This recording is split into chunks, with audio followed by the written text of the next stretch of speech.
इसका परिप्रेक्ष्य चंडीगढ़ के मामले में बताना चाहूँगा कि इसकी जो तैयारियां हैं काफ़ी महीनों से चल रहा था। आपने देखा होगा पहले माननीय गृह सचिव जी भी आए थे, पुलिस स्टेशन 26 का दौरा किया था। फिर उसके बाद माननीय गृह मंत्री जी आए थे और उन्हीं तैयारियों के परिप्रेक्ष्य में जितने जो चंडीगढ़ पुलिस के मुलाजिम हैं सभी को प्रशिक्षण दिया गया था, हैंड्स ऑन ट्रेनिंग जिसको बोलते हैं, कि किस तरह से तीनों नए कानूनों के तहत जो तकनीकी संवर्धन, टेक्नोलॉजिकल स्किल अपग्रेडेशन जो हुआ है उसके बारे में जो हर एक एस्पेक्ट है। जैसे अगर आप डेमो देखते हो तो किस तरह से कॉल आती है, फिर जो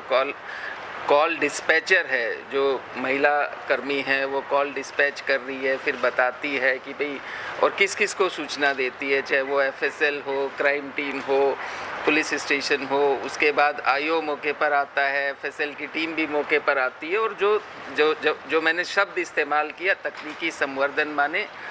जो हमारे इन्वेस्टिगेशन ऑफिसर हैं, हिंदी में कहें तो अन्वेषण अधिकारी हैं, उनको जो प्रशिक्षण दिया गया, जो हमारे यहाँ आरटीसी है और बाकी जो बीपीआरएनडी के प्रशिक्षण संस्थान है, बाकी जो केंद्रीय प्रशिक्षण संस्थान है, एनआईसी की जो टीम है चंडीगढ़ की, सभी ने मिलके हर एक एस्पेक्ट जो होता है पुलिसिंग का, टेक्निकल एस्पेक्ट जो होता है पुलिसिंग का, उसमें सभी की टेक्निकल जो स्किल्स है उनके बारे में अपग्रेड किया गया। टेक्निकल स्किल मैं इसलिए शब्द इस्तेमाल कर रहा हूँ जिस तरह से जो तीनों कानून में भारतीय न्याय संहिता, नागरिक सुरक्षा संहिता और साक्ष्य अधिनियम, इन तीनों कानूनों में जो साक्ष्य पर जो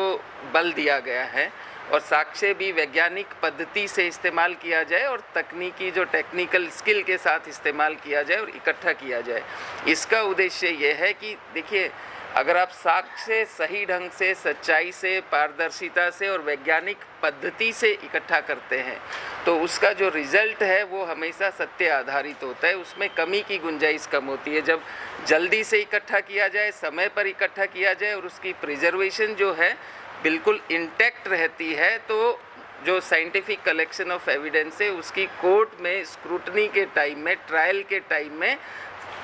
जो सत्य के जितने मापदंड है उन पर खरा उतरने की जो संभावनाएं ज़्यादा होती है। जब खरा उतरने की संभावनाएं ज़्यादा होती हैं तो उसका परिणाम या रिजल्ट ये होता है कि पुलिस अन्वेषण की जो कन्विक्शन रेट है, जो कन्विक्शन रेट ज़्यादा बढ़ती है। आपने देखा होगा कि यहाँ पर भी जो 2 उदाहरण दिए गए हैं, अब तक 4 केसेस में कन्विक्शन है। जब कन्विक्शन रेट ज़्यादा बढ़ती है और कन्विक्शन रेट बढ़ने का आधार क्या है कि साइंटिफिक ढंग से जो एविडेंस इकट्ठा किया गया है, जो साक्ष्य, जो संकलन है वो वैज्ञानिक पद्धति पर आधारित है। और उस पद्धति पर आधारित होने का कारण क्या है कि जो टेक्निकल स्किल्स हैं अन्वेषण की, आप फर्स्ट स्टेप से ही आप रिकॉर्डिंग कर रहे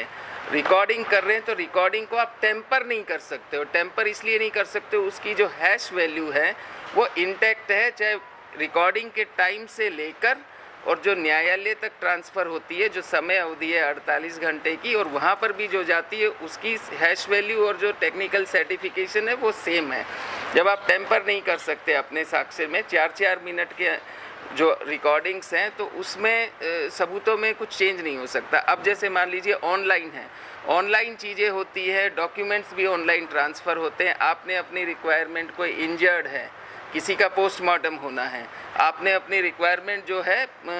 हॉस्पिटल में उसको ऑनलाइन भेज दिया, ऑनलाइन ही रिपोर्ट आ जाती है। कई बार आप लोगों ने भी देखा होगा कि एमएलसी की रिपोर्ट महीनों तक नहीं आती है, पोस्टमार्टम की रिपोर्ट महीनों तक नहीं आती है, या इन्वेस्टिगेशन ऑफिसर लेने नहीं जा पाते हैं, डॉक्टर्स बना नहीं पाते हैं, जो अभी एक समय अवधि के दौरान में समय पर आ जाती है। सेम चीज़ एफएसएल का जो है, एफएसएल का जो क्यूआर कोड सिस्टम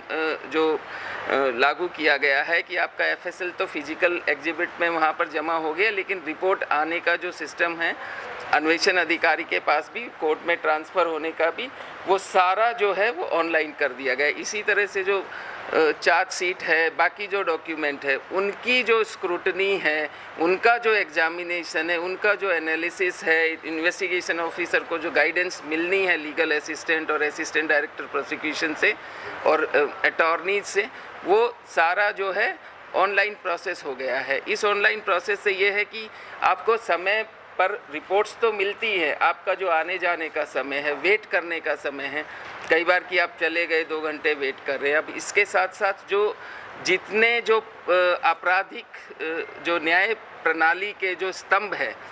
जो महत्वपूर्ण 5 स्तंभ है, पुलिस है, जेल है, प्रोसिक्यूशन है, कोर्ट्स हैं, फॉरेंसिक्स हैं, इसके साथ साथ हॉस्पिटल भी हैं, इन सभी को इंटीग्रेट किया गया है। और इंटीग्रेशन से मेरा मतलब यह है कि समय की बचत कैसे होगी। सभी जगह का जो है वीसी सिस्टम एस्टेब्लिश कर दिए गए हैं कि वीडियो कॉन्फ्रेंसिंग से भी चीज़ों का आदान प्रदान हो सकता है। मान लीजिए कैदी है, आपको बार बार जेल से न्यायालय नहीं ले जाना, आपको रिमांड एक्सटेंशन करवाना है जो वीसी के द्वारा किया जा सकता है। या मान लीजिए कि हॉस्पिटल में डॉक्टर को अपनी गवाही देनी है, या फॉरेंसिक वाले को अपनी गवाही देनी है, या इवन जेल अधिकारी को ही अपनी गवाही देनी है। वो सारी सुविधाएं इसके तहत जो चंडीगढ़ में तकरीबन 80 स्थानों को नामित किया गया है वीडियो कॉन्फ्रेंसिंग के लिए कि जहां से आप अपनी गवाही दे सकते हैं। तो ये सारे जो महत्व, इसको न्याय श्रुति का नाम दिया गया है। ये जो डैशबोर्ड है उसको न्याय श्रुति का नाम दिया गया है। ये इन सारी सुविधाओं के तहत जो हमें समय की बचत होगी, हमारी स्किल ज़्यादा होगी, और समय के साथ साथ संसाधनों की बचत होगी, और अंत में जो है कि कन्विक्शन जब बढ़ता है तो आपकी जो न केवल कन्विक्शन बल्कि जो आपका पूरा जो तीनों कानूनों का जो मूल है, जो आत्मा है, वो ये है कि आप औपनिवेशिक जो कानून थे आईपीसी, सीआरपीसी, आप भारतीय न्याय संहिता, भारतीय नागरिक सुरक्षा संहिता, भारतीय साक्ष्य अधिनियम, तीनों की तरफ जो कदम है